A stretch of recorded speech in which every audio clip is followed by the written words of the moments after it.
Halo Tribuners, sosok penyanyi dan juga pemain film Aura Kasih mengejutkan warga Pengadilan Agama Jakarta Selatan pada hari Selasa 9 Desember 2025. Hal itu dikarenakan Aura Kasih muncul ke Pengadilan Agama Jakarta Selatan tanpa sebelumnya di, tidak diketahui masalah apa yang sedang dijalani atau dirasakan oleh Aura Kasih. Namun Aura Kasih mengakui kehadirannya di Pengadilan Agama Jakarta Selatan untuk mengurusi perwalian sang anak karena mantan suaminya yaitu Erik Amaral tidak diketahui keberadaannya dan juga tidak bisa membantu untuk mengurusi proses administrasi jika nantinya diperlukan, sehingga Aura Kasih melakukan upaya pemutusan perwalian agar ia bisa mengurusi semua administrasi yang diperlukan oleh anak-anaknya. Di sisi lain, Aura Kasih mengakui semenjak pernikahannya dengan Erik Amaral bercerai pada tahun 2021, ia sama sekali tidak mendapatkan nafkah dari Erik untuk sang anak. Aura Kasih pun mencarinya sendiri dan berjuang sendiri untuk membesarkan anaknya sampai besar nanti. Aura Kasih pun tidak mau meminta jika memang Erik Amaral tidak bersedia untuk memberikan nafkah kepada sang anak. Hanya saja Aura Kasih ingin Erik bertanggung jawab untuk anaknya sampai besar nanti dengan memberikan nafkah, juga menunjukkan rasa kasih sayangnya baik melalui sambungan telepon, video call, dan lain sebagainya. Berikut keterangan dari Aura Kasih. Penyanyi dan pemain film Aura Kasih mengakui berjuang menjadi single parent setelah pernikahannya dengan Erik Amaral diputus cerai Pengadilan Agama Jakarta Selatan tahun 2021. Selama 4 tahun Aura Kasih banting tulang untuk menghidupi anaknya seorang diri, tanpa bantuan dari mantan suaminya, Erik Amaral. Kata Aura Kasih ketika ditemui di Pengadilan Agama Jakarta Selatan, Selasa, 9 Desember 2025. Paspor kalau keluar negeri sekolah itu kan harus ada perwalian. Nggak ribet kiri kanan gitu kalau udah punya berkas perwalian. Laura meluruskan aja nih, artinya perwalian ini bukan karena konflik atau seperti apa? Enggak, maksudnya aman, cuman memang untuk administrasi aja sih, untuk mempermudah administrasi. Waktu awal cerai itu kenapa nggak bikin atau gimana? Apa Enggak, udah waktu cerai udah hak asuhnya tetap ke Laura.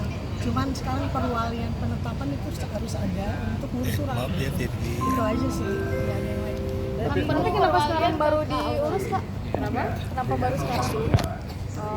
Ya itu karena udah mulai lagi banyak pergi nih, nanti kan buat sekolah juga diperlukan juga buat visa, buat paspor dan lain-lain. Karena kan kayak misalkan ke Eropa gitu pasti ditanya kan, ini apakah ada persetujuan ayahnya apa enggak, takutnya kan mungkin seperti apa kalau kita udah punya hasil penetapannya, perwalian lebih mudah aja.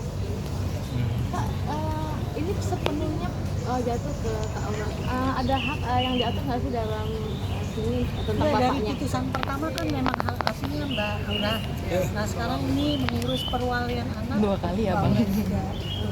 Karena untuk kebutuhan administrasi, tadi sekolah, visa, dan lain-lain.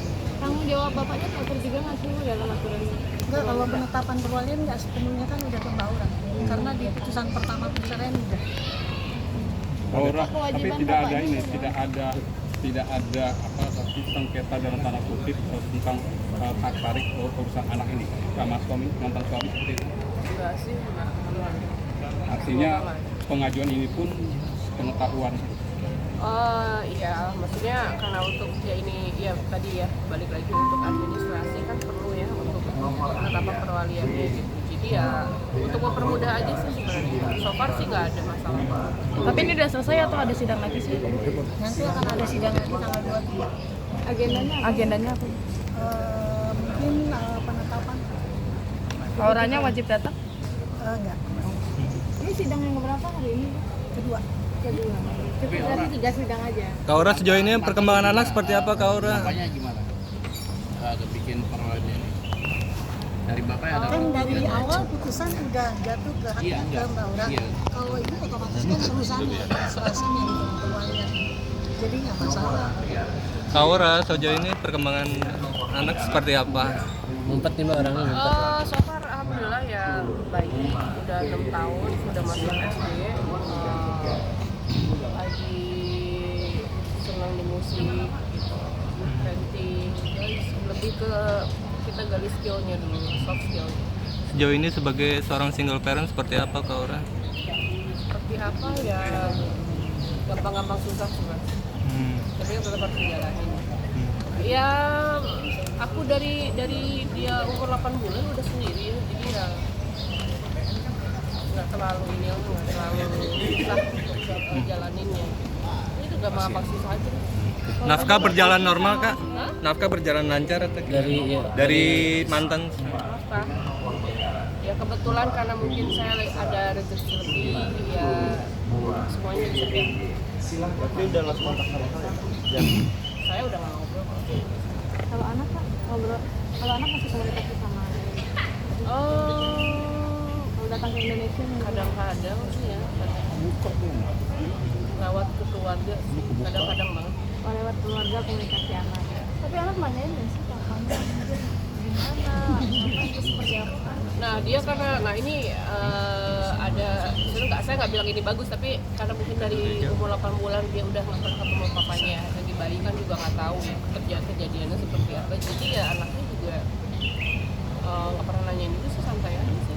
Untungnya alhamdulillahnya Bellanya juga apa ya mengalir aja, dia kayak tahu gitu, jadi nggak pernah nanya, nggak pernah komplain, santai. Laura juga nggak pernah ngasih pengertian ini apa atau seperti apa keadaannya. Belum ngerti ya, masih 6 tahun, mungkin suatu saat kalau dia akan bertanya ya aku harus menyiapkan jawaban yang lebih wise lagi. Kak punten. Kenapa? Punten. Belum mbak, masih jauh banget, aduh semoga nggak nanya ya. Kak punten. Kak Aura, mungkin setelah berpisah mantan suami masih suka, maksudnya beberapa kali kasih nafkah atau memang sama sekali tidak kasih nafkah ke anak itu mungkin? Enggak sih mas, ya saya juga nggak minta dan dia nggak ngasih, dan saya juga tidak mempertanyakan. Ya kalau saya sih pikirnya dapat rezeki lebih dari Allah, ya apapun ya kita lakuin sendiri aja.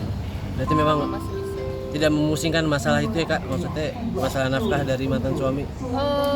Sebenarnya gimana ya? Ya sebenarnya kita ya kewajiban ya harus itu ya sebenarnya, namanya juga ayah, tapi kan balik lagi kesediaannya, kemauannya atau ketersediaannya tuh ada nggak gitu kan? Jadi mengalir aja.